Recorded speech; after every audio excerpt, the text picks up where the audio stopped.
সেখান থেকে উঠে আসা সৌভাগ্য সবসময় হয় না। উপযুক্ত চিকিৎসা, সুচিকিৎসা, অ্যাপ্রোপ্রিয়েট চিকিৎসা পাওয়ার জন্য কিন্তু এই সৌভাগ্যটা আমরা পেয়েছি, তামিমকে ফেরত পেয়েছি। সম্প্রতি হাসপাতাল থেকে ছাড়া পেয়ে বাসায় ফিরেছেন তামিম ইকবাল। সবার প্রতি কৃতজ্ঞতা জানিয়েছেন তিনি।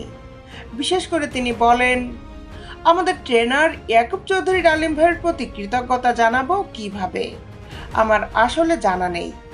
আমি পরে জেনেছি বিশেষজ্ঞ চিকিৎসকরা বলেছেন যে ডালিম ভাই ওই সময় সঠিকভাবে সিপিআর না দিলে হয়তো আমাকে বাঁচানো যেত না। উপযুক্ত মানুষকে উপযুক্ত সময়ে আমার পাশে রেখে আল্লাহ আমাকে মৃত্যুর দুয়ার থেকে ফিরিয়েছেন।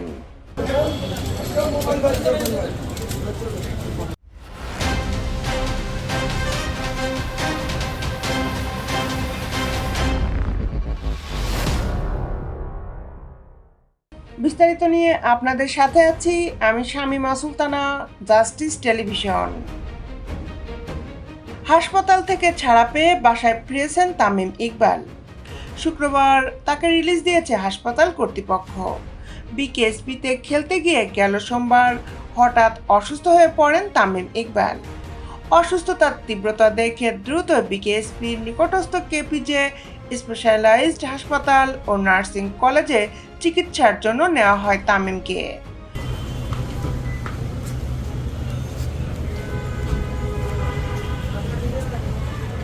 পরীক্ষা নিরীক্ষা ও এনজিওগ্রামের পর তামিমের হার্টে ব্লক ধরা পড়ে। এরপর দ্রুততার সঙ্গেই সফলভাবে তার হার্টে রিং পরানো হয়। 26শে মার্চ সাভার থেকে ঢাকায় আনা হয় তামিমকে। ভর্তি করা হয় এভার কেয়ার হাসপাতালে। শুক্রবার দিবাগত রাতে দেওয়া পোস্টে তামিম ইকবাল লিখেছেন, আপনাদের সবার দোয়ায় ও সর্বশক্তিমান আল্লাহর রহমতে এখন আমি বাসায়।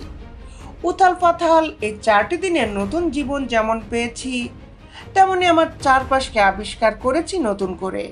সেই উপলব্ধি সবটুকুতে মিশে আছে কেবল ভালো লাগা ও কৃতজ্ঞতা। আপনাদের সবার ভালোবাসার ছোঁয়ায় ক্যারিয়ার জুড়ে নানা সময়ই পেয়েছি। বিকেএসপিতে অসুস্থতা শুরু থেকে যাদের পাশে পেয়েছেন সবার প্রতি কৃতজ্ঞতা জানিয়ে তিনি বলেন, বিকেএসপিতে আমার অসুস্থতার শুরু থেকে অনেককেই আমার পাশে পেয়েছি তাৎক্ষণিকভাবে। ম্যাচ রেফারি দেবুদা, বিকেএসপির চিকিৎসকরা এবং আরও যারা তখন ছিলেন সেখানে। অ্যাম্বুলেন্সের ড্রাইভার ভাই যেভাবে আমাকে দ্রুত গতিতে নিয়ে গেছেন হাসপাতালে, সবার প্রতি আমার কৃতজ্ঞতা। আমাদের ট্রেনার ইয়াকুব চৌধুরী ডালিম ভাইয়ের প্রতি কৃতজ্ঞতা জানাবো কিভাবে, আমার আসলে জানা নেই। আমি পরে জেনেছি বিশেষজ্ঞ চিকিৎসকরা বলেছেন যে ডালিম ভাই ওই সময় সঠিকভাবে সিপিআর না দিলে হয়তো আমাকে বাঁচানো যেত না। খেলার মাঠে অসুস্থ হয়ে পড়ার পর হেলিকপ্টারে করে ঢাকায় আনার কথা ছিল তামিমকে। শেষমেশ পরিস্থিতি খারাপ হয় সাভারের কেপিজে হাসপাতালে নেওয়া হয় তাকে।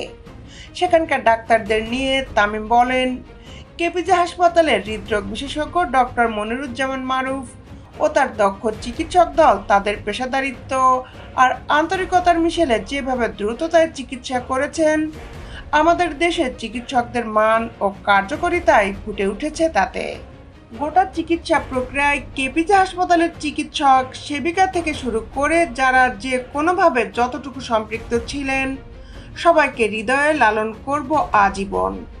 এই হাসপাতালে যতটুকু সময় ছিলাম তাদের ভালোবাসার পরশ অনুভব করে যাব সব সময়।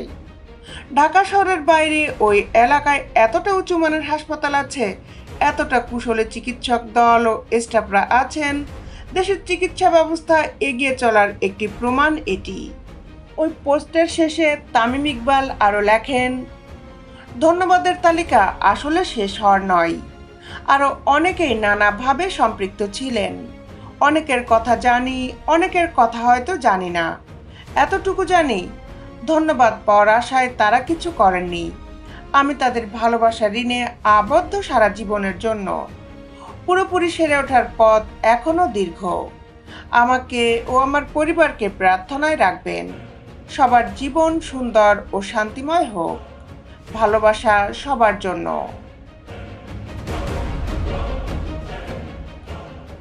দেশ বিদেশের আপডেট নিউজ পেতে আমাদের সাথেই থাকুন। Justice television, Dhaka.